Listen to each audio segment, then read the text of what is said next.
Now Josiah kept a Passover to the Lord in Jerusalem, and they slaughtered the Passover lambs on the 14th day of the first month. And he set the priests in their duties and encouraged them for the service of the house of the Lord.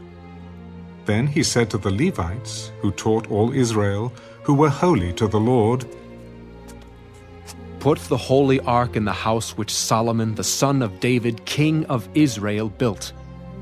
It shall no longer be a burden on your shoulders. Now serve the Lord your God and his people Israel. Prepare yourselves according to your fathers' houses, according to your divisions, following the written instruction of David, king of Israel, and the written instruction of Solomon his son. And stand in the holy place according to the divisions of the fathers' houses of your brethren, the lay people, and according to the division of the fathers' house of the Levites. So slaughter the Passover offerings. Consecrate yourselves, and prepare them for your brethren, that they may do according to the word of the Lord by the hand of Moses." Then Josiah gave the lay people lambs and young goats from the flock, all for Passover offerings for all who were present, to the number of 30,000, as well as 3,000 cattle. These were from the king's possessions. And his leaders gave willingly to the people, to the priests, and to the Levites.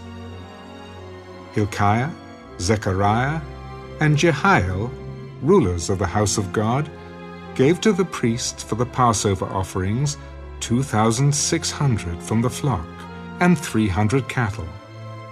Also Cananiah, his brothers Shemaiah and Nethanel, and Hashabiah and Jeiel, and Jozabad, chief of the Levites, gave to the Levites for Passover offerings 5,000 from the flock and 500 cattle. So the service was prepared, and the priests stood in their places, and the Levites in their divisions, according to the king's command. And they slaughtered the Passover offerings, and the priests sprinkled the blood with their hands, while the Levites skinned the animals. Then they removed the burnt offerings, that they might give them to the divisions of the fathers' houses of the lay people to offer to the Lord, as it is written in the book of Moses. And so they did with the cattle. Also they roasted the Passover offerings with fire, according to the ordinance. But the other holy offerings they boiled in pots, in cauldrons, and in pans, and divided them quickly among all the lay people. Then afterward they prepared portions for themselves and for the priests, because the priests, the sons of Aaron, were busy in offering burnt offerings and fat until night. Therefore the Levites prepared portions for themselves and for the priests, the sons of Aaron. And the singers, the sons of Asaph, were in their places, according to the command of David, Asaph, Heman, and Jeduthun, the king's seer. Also the gatekeepers were at each gate. They did not have to leave their position, because their brethren, the Levites, prepared portions for them. So all the service of the Lord was prepared the same day, to keep the Passover and to offer burnt offerings on the altar of the Lord, according to the command of King Josiah.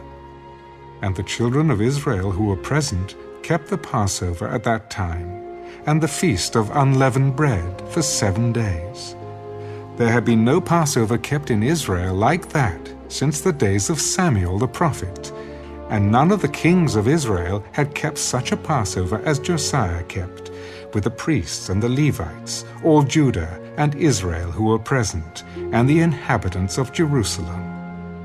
In the 18th year of the reign of Josiah, this Passover was kept. After all this, when Josiah had prepared the temple, Necho, king of Egypt, came up to fight against Carchemish by the Euphrates. And Josiah went out against him, but he sent messengers to him. "What have I to do with you, king of Judah? I have not come against you this day, but against the house with which I have war. For God commanded me to make haste. Refrain from meddling with God, who is with me, lest he destroy you.